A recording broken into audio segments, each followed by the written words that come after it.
naghahaming yung ano natin, magnetic contactor, kaya nagbi-blink yung ano dun sa baba.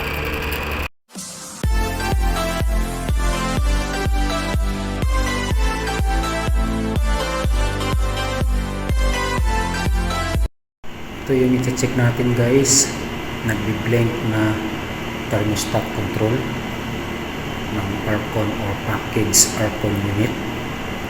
So yung cool light indicator yung nagbi-blink nya. So i-check natin sa taas or sa rooftop dahil may problema ito pag nagbi-blink yung cool light indicator. So tara. So ito yung unit na nagbi-blink guys. Ito yung dahilan. So parang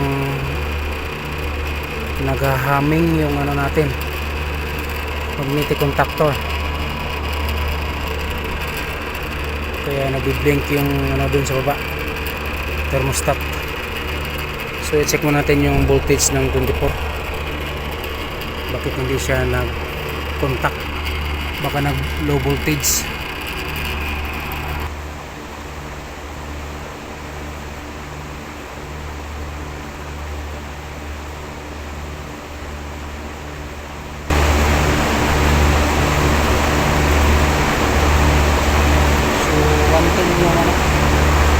Supply sa transformer.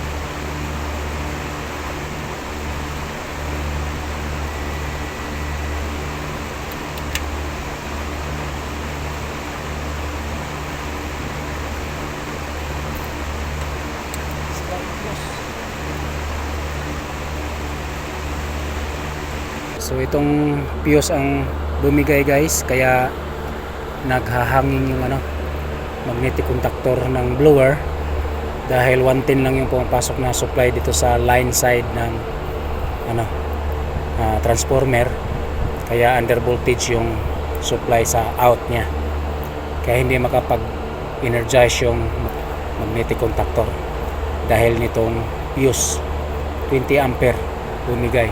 So i-check muna natin, baka mayroon tayong problema sa ano, CFM. So check muna natin, kaya bumigay yung fuse. So papalitan natin guys. Ito 16 ampere lang yung kakabit natin, dahil yung original talaga na fuse nito guys is 16 ampere. 16 na yung kabit natin para bibigay siya pag may mga problema sa electrical control. So switch natin, tingnan natin kung gagana na yung blower.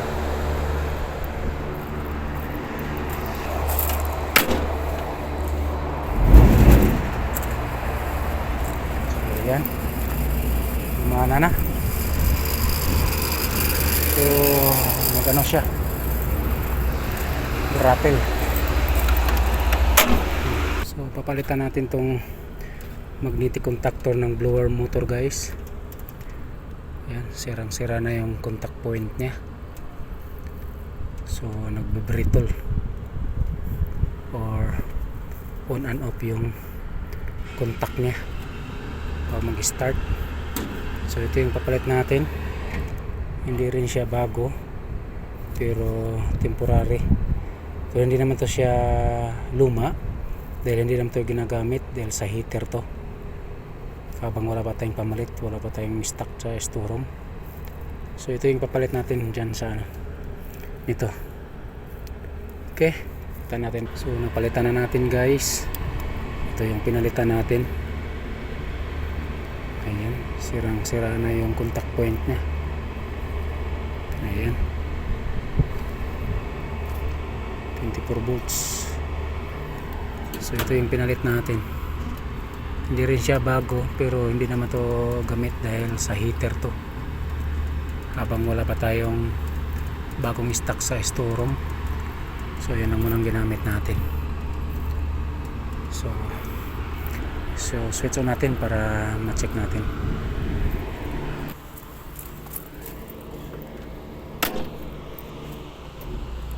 So ayan, gumana na guys.